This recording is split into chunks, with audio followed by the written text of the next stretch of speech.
Welcome again. Thank you so much for joining us today here at Bloomberg, where we are talking about modern tips for donor acquisition.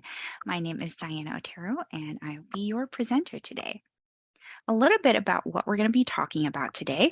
We're going to talk about the donor life cycle. I know there's several models out there about the donor life cycle, but even though today's focus is donor acquisition, I think it's important to talk about and start with the donor life cycle.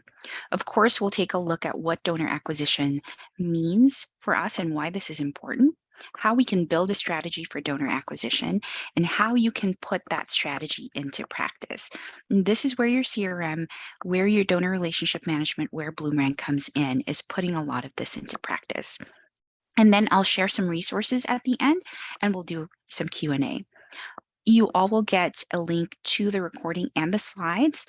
Any resources I share with you today are going to be linked in the slides, so you don't have to try to hurriedly copy the URLs I'll be sharing with you. Everything will be shared with you. Wonderful. Now, let's start with the donor life cycle. The concept of the donor life cycle, also known as the donor engagement cycle, has been around for years, and there's several models around. For example, what we see here, some view it as an actual life cycle, like a closed loop, where a donor hears about the organization, eventually gives, and is then cultivated until they give again. It's a fairly condensed version, but the idea of a loop from awareness to cultivation to gift is an extremely prominent model. What I feel is the oversight to this, or viewing it as a life cycle, as a circular um, process, is that a donor's path can branch out at many points. A donor can lapse, for one.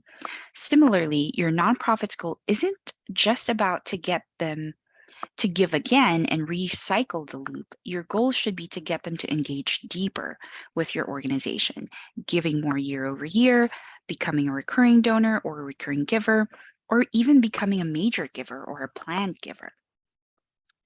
Another model that's out there is this continuous linear motion. I have a slight preference for this model because through the stages of engagement, newly acquired contacts should turn into first-time donors. These donors should then be cultivated to increase interest, preventing opportunities to lapse. As time goes on, donors should eventually elevate to giving more, relative to their abilities, of course, and finally, truly advocating for your mission.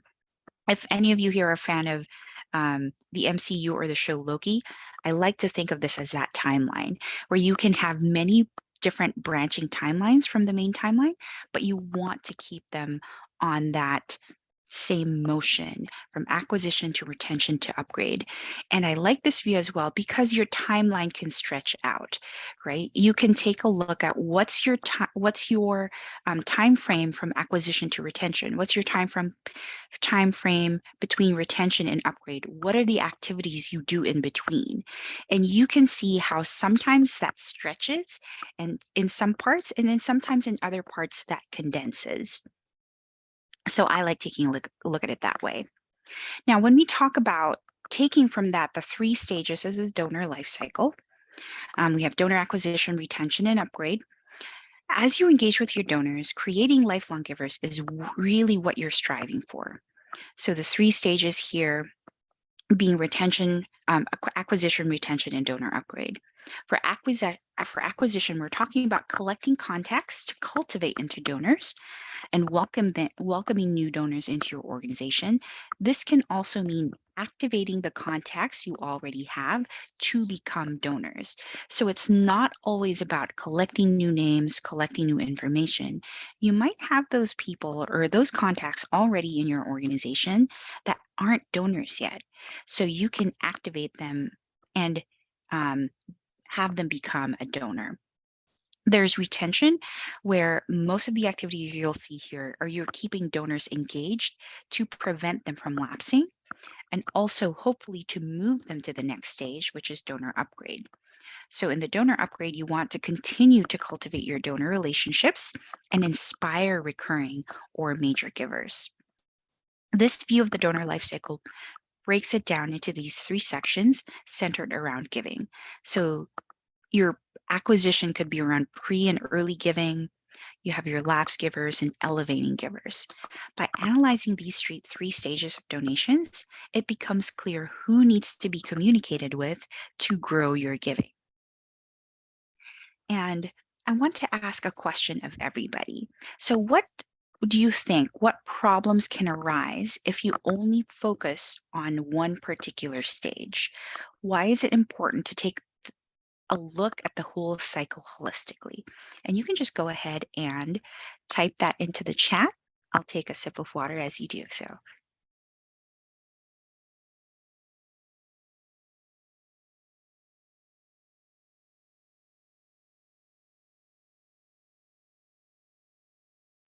So, what do you think would happen here?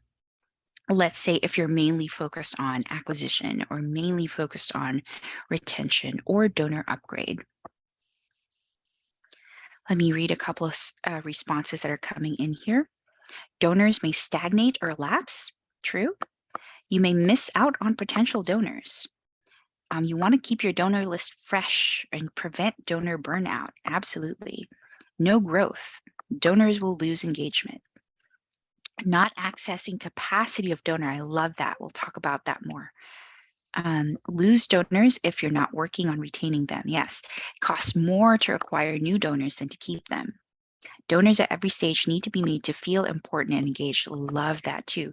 There's a big, well, it's always been big, but it's a bigger movement now of being really donor centric. There's a risk of your donor base not growing or will lapse. It's a journey together. I love that. And we want them to know they are doing an amazing job. Missing some components of the donor experience, all three are important to grow. Donor acquisition is the most costly phase, and neglecting any steps will result in higher cost. Missing out on other donors atrophy, you will lose donors. Absolutely. You all hit the nail right on the head. Now, if you're solely focusing on donor acquisition and not taking a look at retention and upgrade, there's a danger that you're going to burn yourself out. It does cost more money to acquire new contacts and new donors than it does to retain them.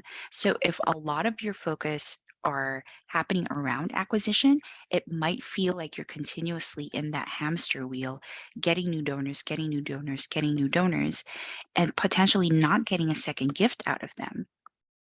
If you're focusing solely on retention, at a certain point, your constituency base might be aging out and you're not getting new ones in. So it's not as sustainable for your organization. If you're only focusing on upgrade, there's a risk that your donors are going to get burnt out. And also you're missing on that growth from acquiring new donors as well. So it's important to take a look at the life cycle holistically. Look at all three of these stages. And this might be different for each of you, but take a look at where are you good at right now? Is your retention program good? And maybe you need to beef up your acquisition and your upgrade.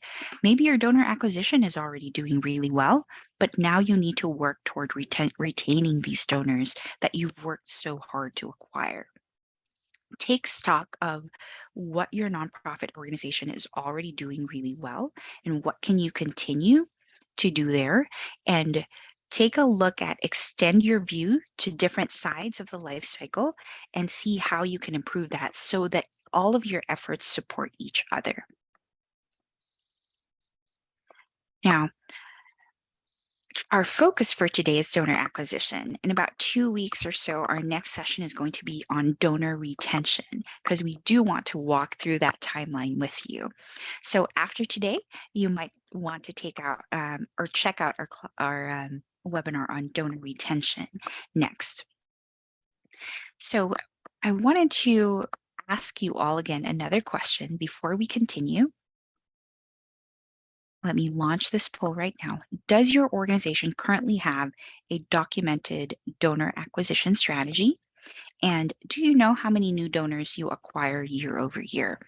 And I make the distinction here of you have a strategy versus it is well documented. You may very well have a strategy, but it's not documented. It could be in one or two people's heads and it's not getting cascaded down to everyone else.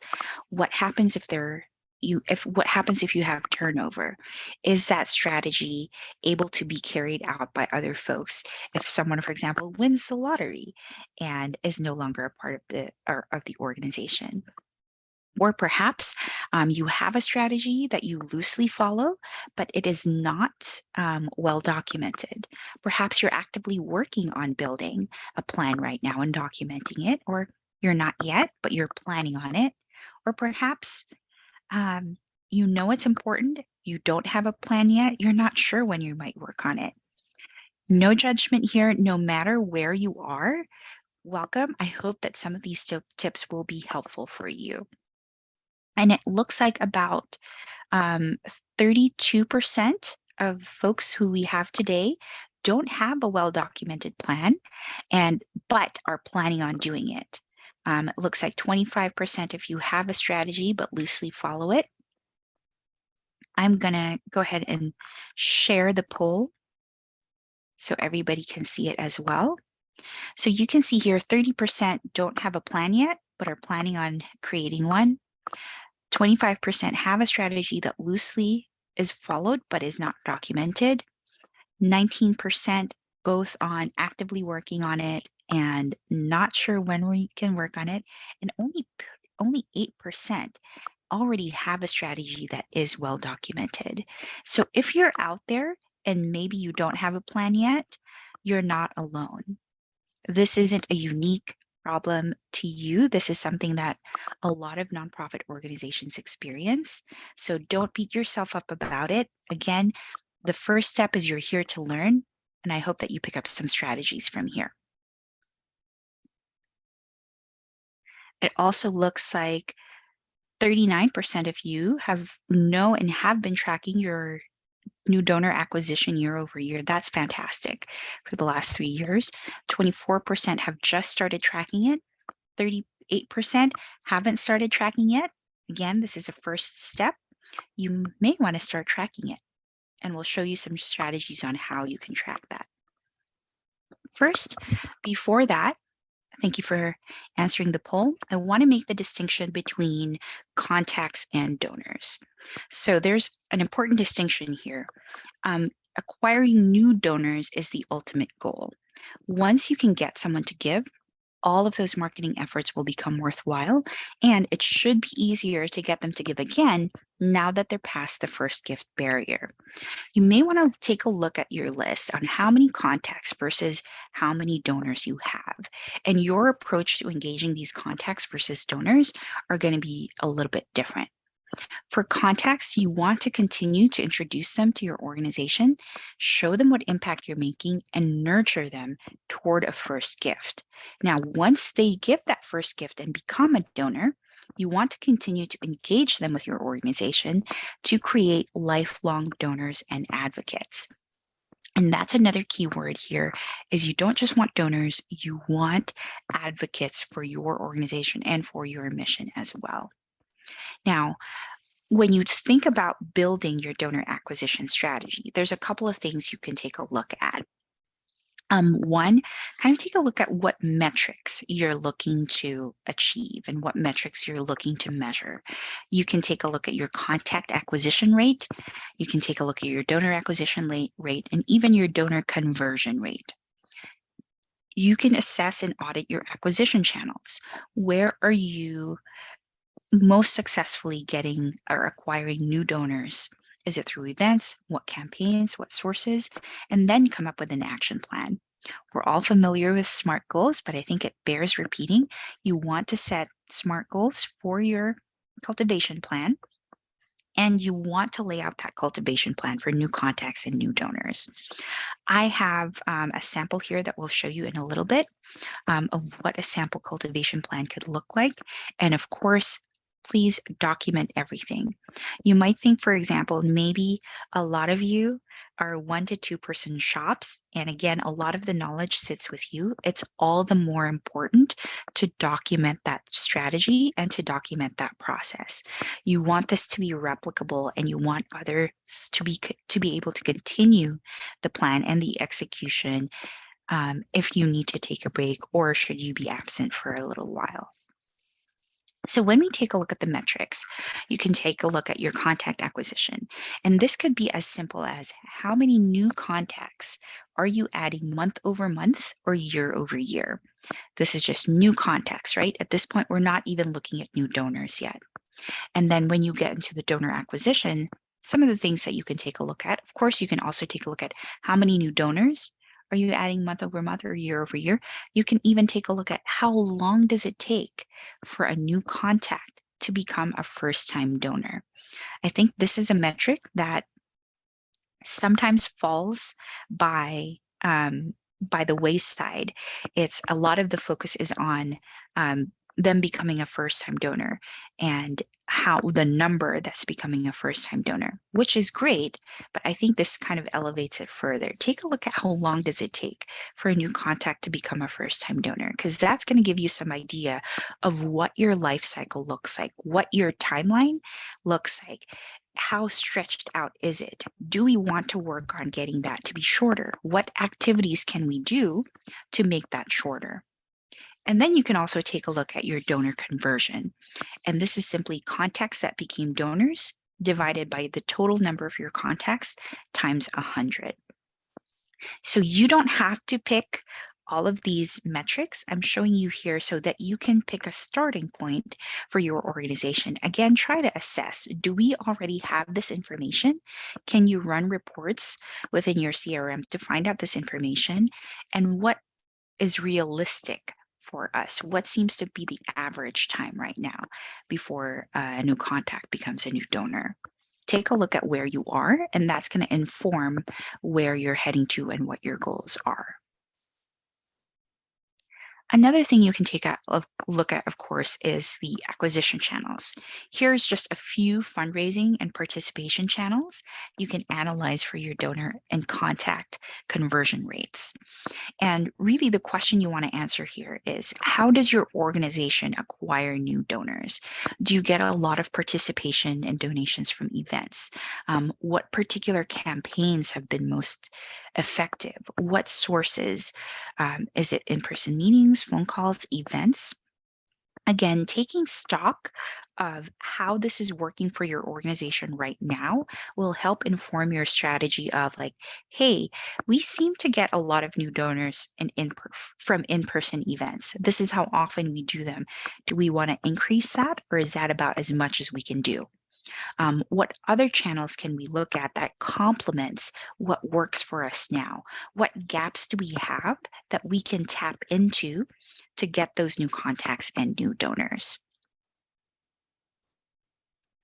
After this, of course, when you start building your goals, you want to start with your SMART goals. Is the goal detailed enough to be useful? You can't just say, we want to acquire new donors. How many new donors do you want to acquire? By when, right? And that's relates directly to measurable. Can you assess whether you've reached the goal? Our goal for this year is to acquire 100 new donors. Did we meet the goal or not? Was that goal realistic as well based on where you are? Is this goal attainable? Is it both ambitious and realistic? You want to kind of push yourself a little bit, but not push yourself too much that it becomes unrealistic and it's a huge strain on you and your organization. Is it relevant? Does the goal relate to your nonprofit's mission? Again, going back to the metrics we shared earlier, you don't have to do all of them, but what is most relevant for your organization? We're showing you some tools here, and you know your organization best, and you know, okay, which of these aligns best with what we're trying to do? And of course, make it time-based. Is there a set deadline for achieving this goal? Is this a quarterly goal, a yearly goal, a 5-year goal?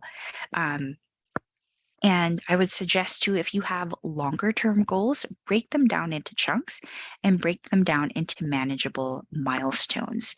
It's easier, I find, at least for me, it's easier to have those smaller checkpoints to see if we're falling short or we're ahead of the goals instead of just having this big goal for at the end of 3 years, 5 years, and rushing if we're a little short on it closer to the deadline. So try to see if you can break it down as well when you think about time-based and think about what those milestones are. Here we have a sample new donor cultivation timeline. Now, this is specifically for new donor cultivation and activities you can do after you get that first gift. But going back to our timeline earlier, I want you to imagine stretching this timeline before and after. So stretch that line to the left and to the right. If day 0 is donation received, stretch that out further. What activities do you want to be doing with the contact leading up to this first gift? And what I like about this too is you can borrow some of these activities and extend it earlier, right? So you can work your way back. For example, earlier we said one of your goals could be taking a look at when you're taking a look at your donor acquisition rate is how long does it take from acquiring a new contact to getting to that first gift? So is that, day 30, day 60, day 90, whatever day that is, what are the activities leading up to that point? And you can borrow some of the activities that we have here. There's your thank you phone call, right? After the first time that they become part of your list or a member of your organization, thank them for their interest, thank them for their participation, send them a thank you note by mail, send them a survey. What else are you interested in? How else might you see yourself be more engaged with the organization? Here's some newsletters. Here's some activities we have going on. Would you like to come over for a tour and learn more about our programs, learn more about our facility? Now, of course, you can tailor it to what type of organization you are, but imagine this timeline stretching out. And we have some suggested timeframes here of day 2, day 5, day 10. But again, this could be different based on your organization and where you are now. Is this realistic for where your organization is? Or is this about where you are? And which points do you want to make better? Which points do you want to condense the timeline or expand the timeline? And not to worry, you're all going to get a copy of these slides, so you'll have this donor cultivation timeline in your back pocket. Now, how do you put your strategy into practice? There's a couple of things you can take a look at here. One, again, start with a solid foundation of data. You have a lot of data already, whether you realize it or not. It's a matter of making sense of that data and running those reports so that it tells you the story. You'll also want to take a look at some prospect research. And here we'll talk about wealth indicators and some philanthropic indicators as well. I'll talk about the difference between wealth indicators and philanthropic indicators here in a little bit. And of course, you want to make the most of your donor relationship management software. You want to be able to leverage your existing supporter base. You want to be able to segment and send personalized communications. Use your online giving platforms, record those engagement activities, right? We've had customers tell us if it's not in Bloomerang, it didn't happen. You want to record those engagement activities so that you can track how you can do better at it. And of course, you always want to go back and analyze your data with reporting, and that's how you get better. So when we're talking about prospect research, Bloomerang partners with Donor Search, and they take a look at two things. They take a look at wealth indicators as well as philanthropic indicators.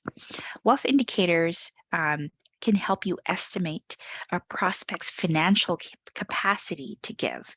This is all based on publicly available data, including real estate ownership, stock holdings, business affiliations, past political contributions that may indicate if this donor, if this constituent has capacity and wealth to give. The other side of that is, are they philanthropic? A famous example from this is Steve Jobs famously has a lot of wealth, but never gave or gave very little to none to charity. So you want to pair these two together and take a look at those philanthropic indicators as well. Now, these markers indicate a prospect's warmth or affinity towards your mission. So common philanthropic indicators include past donations to an involvement with similar nonprofit organizations, not necessarily to yours, but even just similar nonprofit organizations, as well as some personal information like hobbies and interests. A couple of ways you see this in Bloomerang, we'll hop into the database here in a little bit, is we have a built-in generosity score within Bloomerang. So this goes from cold, cool, hot, warm, and on fire. So a generosity score that's on fire means that this constituent has a high capacity to give. There's also different levels you can take a look at where we can show you the donor's last charitable gift, their wealth capacity, if they have a business affiliation, even if they have an annual fund likelihood or a major gift likelihood. We're going to hop into my demo database here and show you this constituent. So we have this constituent who has an engagement level of on fire and also has a generosity level of on fire. The engagement level and the generosity level are both built into Bloomerang. So all Bloomerang databases have this. That's free and it's included with the database. What is the difference between the two? The engagement level takes a look at the constituents or the donors' engagement with your organization specifically. So you might have, and there's several factors that go into this.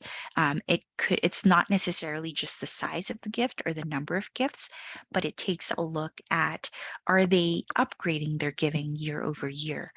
How many consecutive years have they given? Have they downgraded their giving year over year? But not just giving, other things too.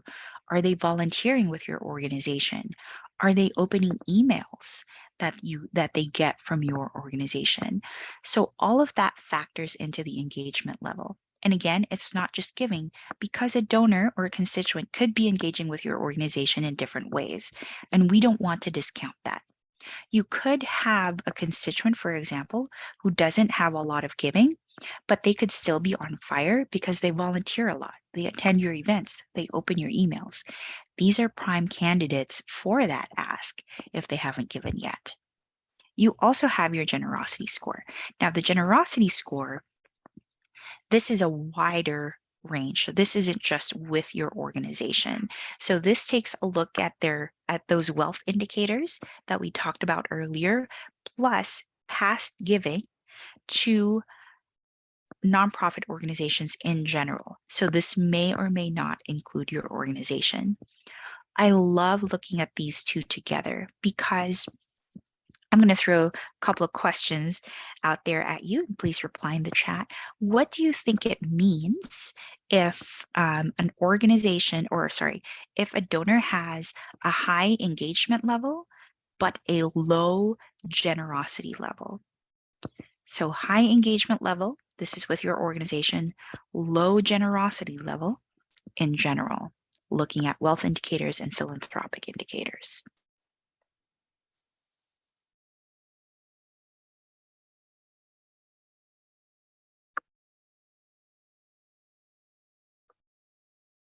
I've got a couple answers coming in here. We haven't asked them for support and should consider doing so. Can give time, but not money. Communications aren't personalized. They don't know what impact they have. Might be giving a lot of volunteer time to your org. They support the organization, but cannot give money. Great volunteer for events. They're not engaging volunteers. Lower fund availability, but can give time. Could be a planned donor. These are great. These are all great answers, and we'll take a look at that, right? So if they have a high engagement with your organization, they're very engaged. Maybe they're giving, maybe they're volunteering, maybe they're opening your emails, they're engaging with your organization specifically, and they have a low generosity level. It could mean that they may not have a large capacity to give, but whatever they have to give, maybe they're giving to your organization. Because again, this is in general. They have low capacity and low philanthropy, but it's going toward your organization. Or maybe they're giving to your organization in other ways, not just dollars. Maybe their time, maybe they're volunteering. Now, what about the opposite? What if you have someone who has a cold engagement level with your organization, but has a high generosity score. So low engagement with your organization, high generosity score. What could that mean?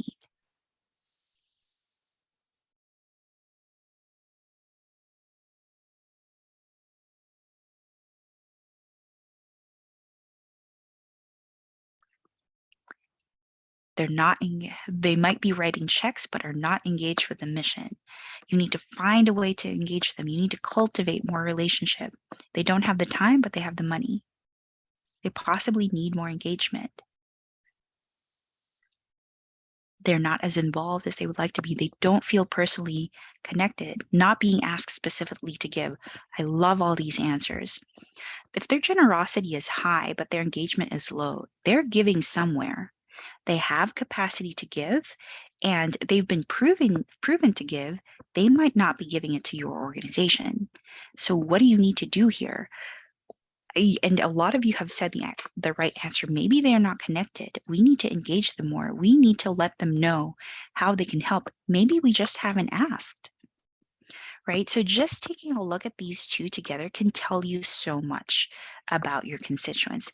And a lot of the things here is you may not know that without the generosity score. You may not know that that donor has more capacity to give or has given to others in the past. So you can run reports on that.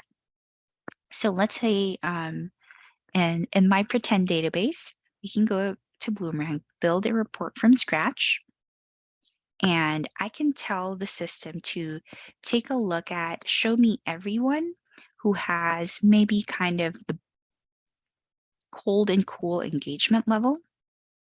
And we can take a look at what potential is there with this group of constituents in my database. And maybe I want to add a column for their generosity. Of my cold and cool, why are they cold and cool? If I'm going to let this run a little bit here. Are there anyone we're seeing here where a lot of this is cold and cool, but we have someone who is on fire here? What are we doing to engage this constituent so that they do become more engaged with our organization, so that they do give to our organization? And you can filter that in conjunction. So right now I'm just scanning it, but maybe I want to just run a report and for it to tell me generosity 4 is hot and on fire. And there's a couple of people in my database. There's 30. So there's 30 hidden gems in my database that I'm not tapping into. And we can start planning out from here. I have 30. How many board members do I have that can reach out? If I have major gift officers, maybe I want to add a column in here for major gift likelihood. Or depending on the number that you see, you can plan out accordingly based on your capacity as well. So we've already gone through the SMART goals earlier. If our goal, for example, is to acquire 50 new donors by the end of this year, just by tapping into this list, I can be more than halfway there already. And again, these are hidden gems within my database already. I'm not even trying to acquire new contacts. I'm just trying to activate those who are already within my system. So that's a great thing that you can take a look at. Again, the generosity score that comes free with all Bloomerang databases. There are paid levels that you can take a look at as well that gives you a more detailed look into a constituent's giving capacity and philanthropic capacity as well. Now, how else? And that's just one of the things that you can take a look at. You also want to take a look at how you're leveraging your existing supporter base. So look for contacts who are engaged with your organization and haven't given yet. So what we took a look at earlier was they're engaged with your organization, They have a higher capacity to give than what we are currently tapping into.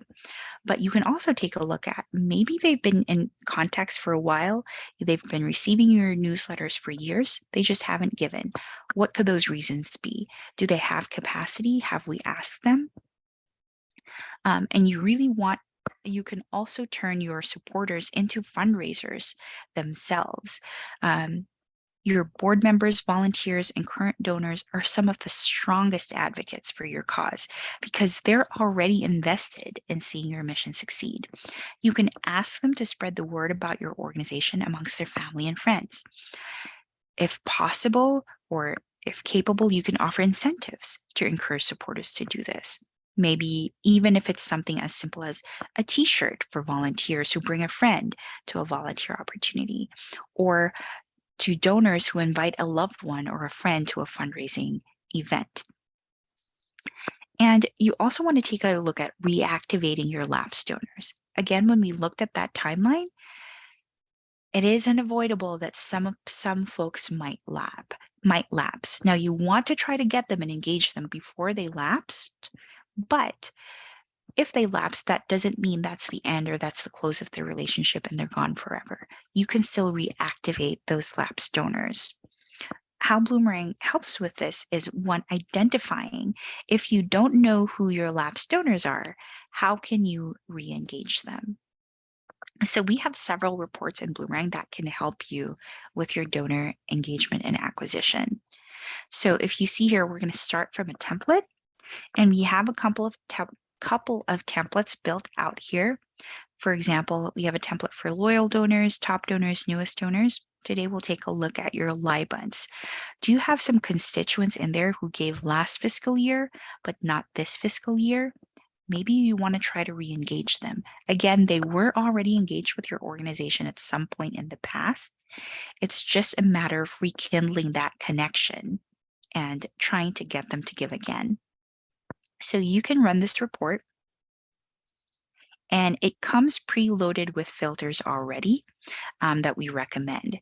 So in this case, we're looking specifically at constituents who gave revenue dollars. So that's your donations, your pledge payments, recurring donation payments from last fiscal year, but they haven't given this fiscal year.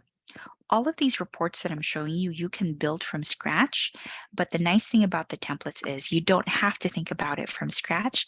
It comes preloaded with those filters and those columns that we want you to take a look at as well. And you can customize these too. For example, here we're taking a look at revenue type transactions, so actual dollars received.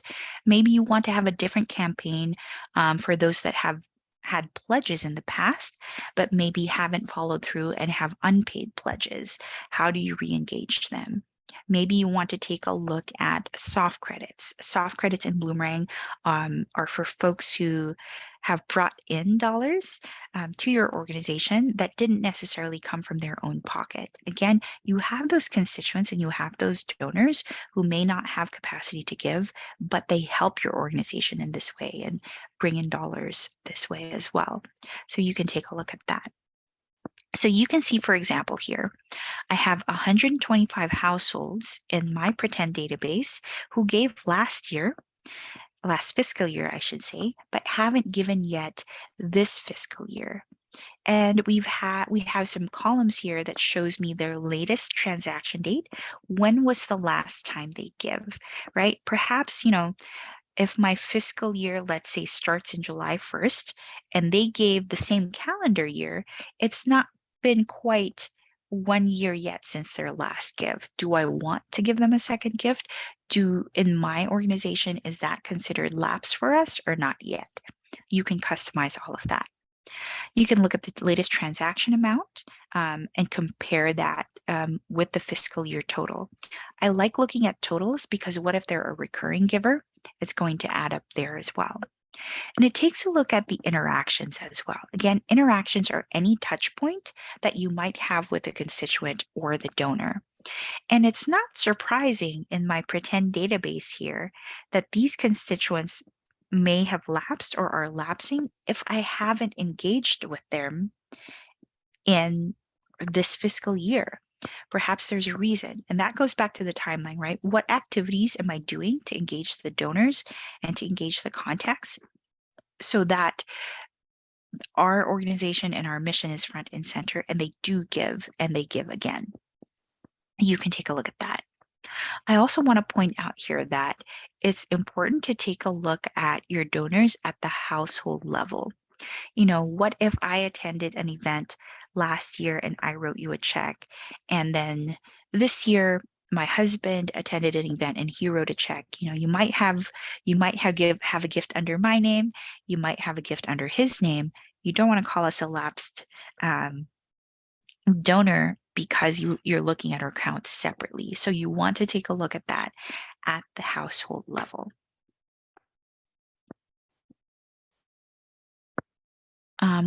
We have a question here. Claudia asks, we are just starting out with Bloomberg, and it will take some time for the engagement level to reflect an engagement with our organization, to reflect giving and engagement with our organization. What do you recommend? That's a great question, Claudia. You can bring in historical information before your time at Bloomberg. So if your organization has been around, let's say for 5 years, and you have giving history from those 5 years, even if you just started with Bloomberg, you can import that information into Bloomberg.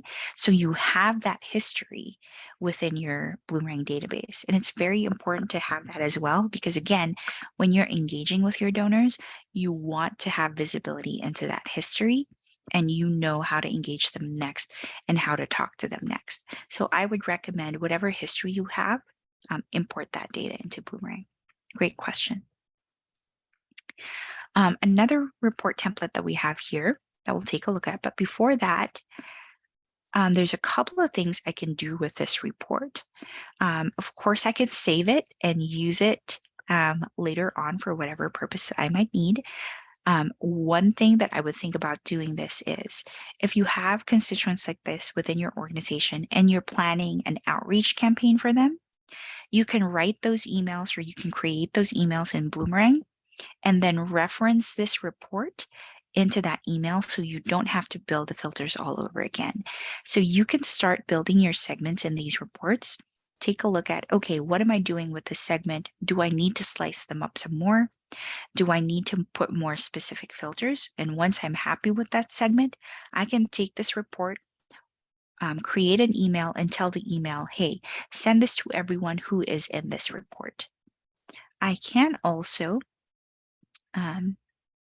schedule the report. I need to save that first.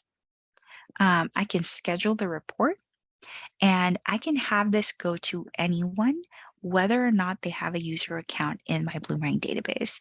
So, and I can schedule this to go out once, or I can set it to go out at a set frequency. For example, maybe I want to send this out, let's say the first of every month, to whoever might be re-engaging these donors. Perhaps for these donors, we've identified that we need to give them a phone call. So we can have this report go out to whoever those folks are. So they have this report, they have these insights right in their inbox without even having to log into Bloomberg, without having to remember to run these types of reports. The insights just keep coming into their database, or sorry, the insights just keep flowing into their inbox. I don't know about you all, but sometimes I'm like that, where you have the best of intentions, but you forget the time. If I was supposed to make those phone calls on the first of every month, the first has come and gone, and now I'm a little bit behind. But if those insights just come straight into my inbox, it's easier for me to follow up on that action. If you want to do that, you can select the recipients. There's a drop down here of all the users. You can also type in any email address if they're not a user in Bloomberg, and send it out and schedule. And that goes out automatically every month. I don't even have to touch this report unless I'm specifically changing anything with it. Another thing that you can do, again, based on your strategy, is from this report, you can go ahead and create a task from here. So the way I would use this task is, what is a common task that I want to do with all of these people? Now, this is still a bigger list. Maybe I want to slice up my list a little bit further, or segment my list a little bit further, get it down to a more manageable number based on what I want to try to do. For example, I can create a task that says, for example, call these new donors, call these new contacts, or maybe it's send them an email, maybe send them or invite them to an upcoming event. So, and you can assign it to a user so that it shows up on their dashboard. They get an email notification that these tasks have been assigned to them, and they know who they need to reach out to and what the recommended action is. So there's a couple of things you can do here. And again, this is just one of the report templates that we have. So if you look at these report templates, you can take a look at your high potential donors, right? So this is these are donors with a high engagement score and a high generosity score. You might even layer in there whether or not they've given before, or maybe you want to see, well, how many gifts have they given?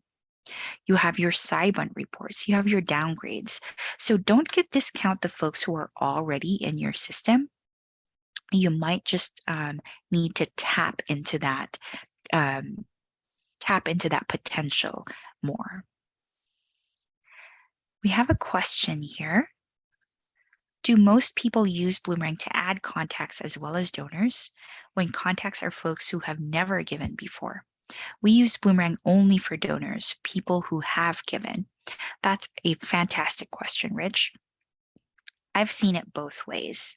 I've seen some nonprofits who will put everyone into Bloomberg specifically so that, one, you can send communications out, right? So you have your email editor within Bloomberg, and I'll show you some of the templates we have here, right? Even if, for example, it's an event invitation, whether or not they've given before, you can communicate with them through Bloomberg.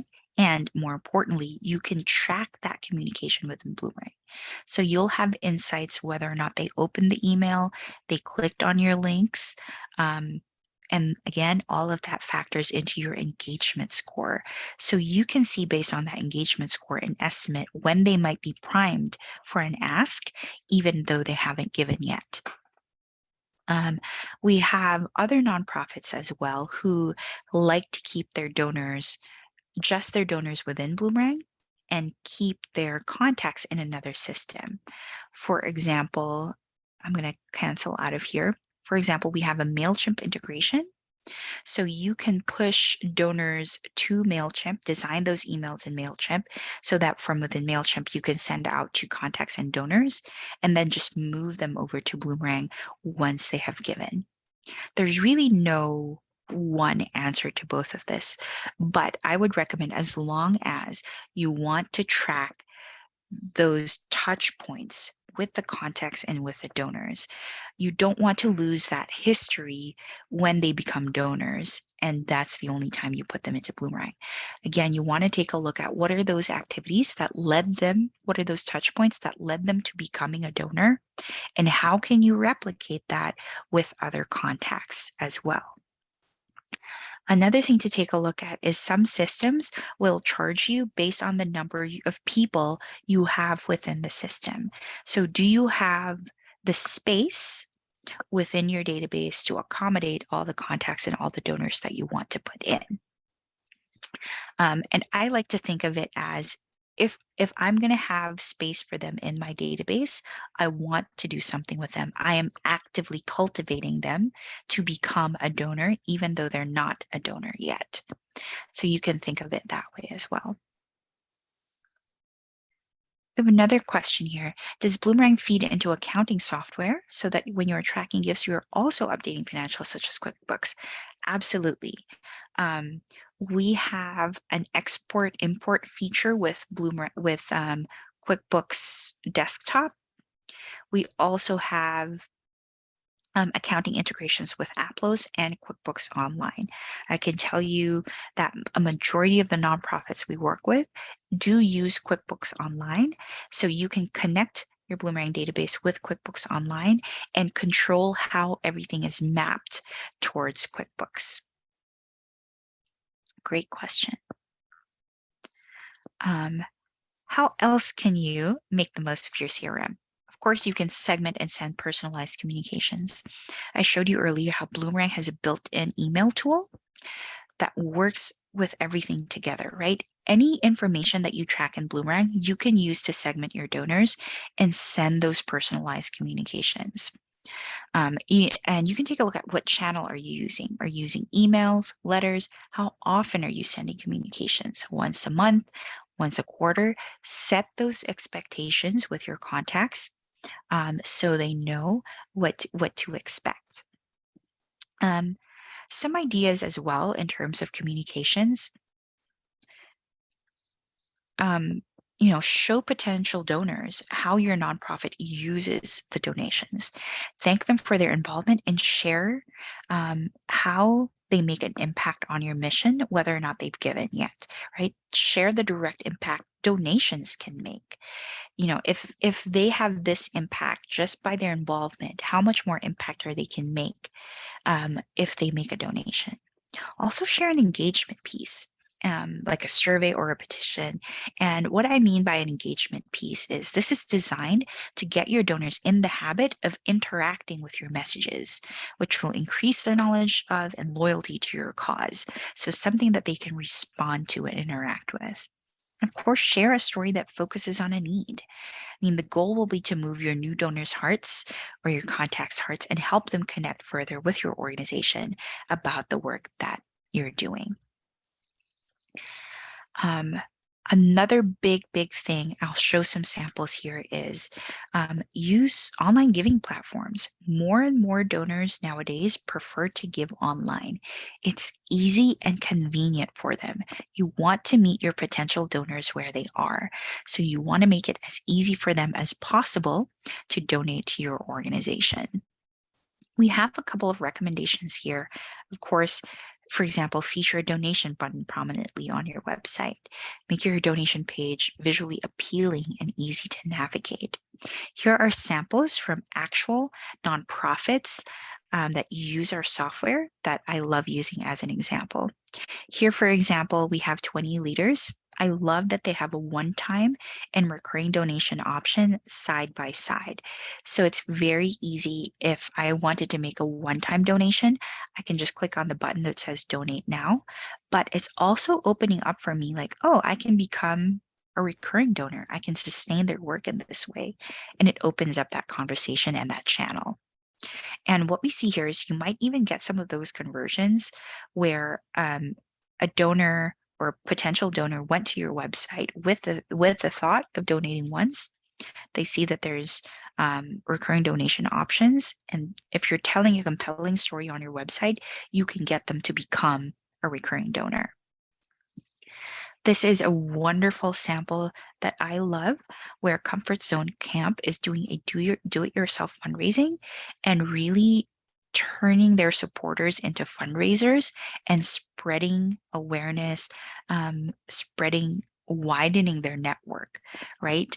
So anyone can fundraise, anyone can sign up to become a fundraiser for your organization. And of course, I mentioned this earlier, but record those engagement activities, whether it's event attendance, volunteer activities. If they engage with you on social media, we have an integration with Twitter where you can track all that. Because again, your constituents, your contacts might be engaging with you. You may not be realizing it. So make sure that all of that is recorded. Take advantage of every opportunity to engage with your contacts and treat everyone as a potential donor. And lastly, analyze the data, right? We took a look at some strategies and some segments that you can reach out to that are just hidden gems within your database. Take a look at that data after your engagement activities. Does it now take less time for new contacts to become a new donor? Has the number of donors you're getting year over year increased or decreased? Which channels worked for you the best? Which engagement pieces or communication pieces did constituents resonate with the most? And this is going to help you to plan for next year and just improve on it and how you can get better and better. I'm going to take some questions, but I also want to launch another poll here.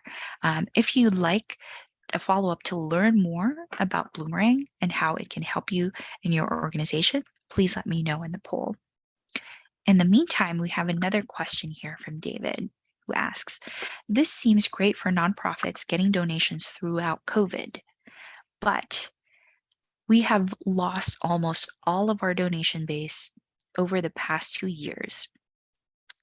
How would you handle that since everyone is now cold? Would everyone be would everyone be considered new, lost, etc.? That's a great question. And I read those questions out loud as well. If anyone would like to weigh in the chat, please let us know. This is really tough, right? These last 2 years, 3, I don't even know how long now. These last at least 2 years have been very rough on nonprofits and on individuals. But actually, what we're seeing is people are still giving. So I would take a look at first, what activities have you been doing? What touch points have you been doing with your constituents and your donors over the last 2 years? What messages have you been sending out?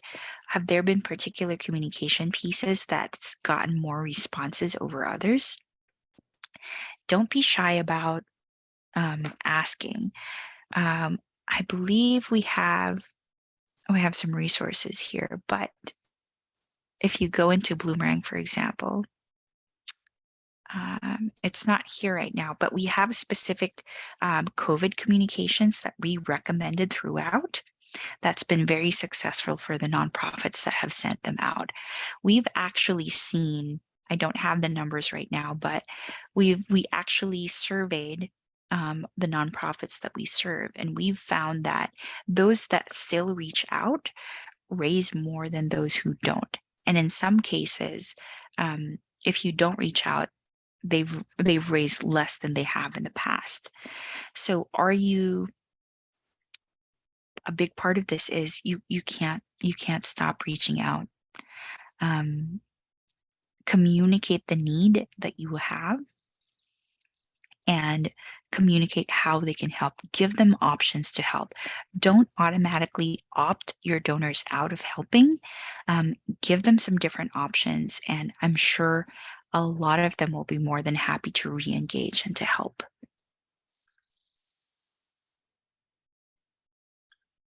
Great question. Thank you.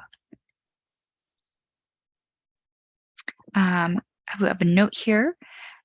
Robert recommends our nonprofit only imports summary information into QuickBooks. Detailed donor data is maintained in Bloomerang. Our nonprofit has been using Bloomerang for a year and are very happy with the platform, still learning how to use all the functionality. Thanks, Robert. That's why we have these webinars, and we have Bloomerang Academy classes as well to help you learn things in Bloomerang you may not have discovered yet. And we still get comments from nonprofits about, oh, I didn't know this was a thing. This is so helpful. So there's always something new to uncover. Virginia asks, do you have examples of a successful donor survey? We have some on our blog. I do have some resources that I have for you linked in the slides are particular to donor lifecycle, but I'll add some in there around donor surveys. Bloomerang does have built-in donor surveys. So if you go to emails here, we have engagement surveys. Now, these are specific surveys designed for new, existing, and lapsed donors. This is based on the research of Dr. Adrian Sargent. So it specifically asks questions that measures trust, commitment, satisfaction, and intimacy with your organization. So if you look at the new donor survey, for example, This is going to take us to the email, but you can take a look here and it will show you some of the questions that it asks. For example, your organization has a high level of integrity, can be counted on to do as it is right, to deliver the outcomes. These are fixed questions because it's designed to measure those specific things. For something like the lapsed donor survey, this is probably my favorite of the surveys that we have. It only asks one question. It asks, why did you stop giving? And the options that are given, and sometimes the responses are really very insightful. You'll see here, for example, I have a summary of my top lapsed responses. And I'm going to go in here because I want to show you the questions. And this is a good little list to start with, right? I'm an active donor of your organization. Maybe from their point of view, they're not lapsed yet. Maybe they can no longer offer to give their support. Maybe there was just a mistake. They didn't mean to stop giving. Maybe they switched to a different charity. Maybe they weren't asked appropriately. Maybe, it doesn't fit with their personal alignment anymore. Whatever the answer is, you want to know that.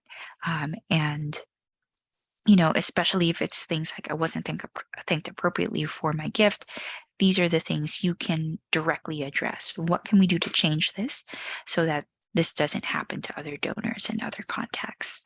So I'll include this in the list of resources as well. Great question. Thank you for that question. And yes, I'm going to share this again. I have all these resources linked in the slides. So if you are interested to learn more, you can take a look at these resources. Wonderful. Oh, thank you, Debbie. Debbie says, we've used Bloomberg less than a year, but it is already very helpful. I love learning about these tools. We love showing you how they work and how you can use them to make fundraising easier. And that's about all the time we have for today. Thank you so much, everyone, for joining us. I'll stick around to see if there's any last minute questions. But again, thank you all so much for being with us here today. We hope this has been helpful for you. If there's other sessions that will be helpful for you, please let us know. We're always looking to create new content that will be helpful for all of you. So please don't hesitate to ask. Thank you again, and we hope to see you in the next one soon. Have a great rest of your day. Bye.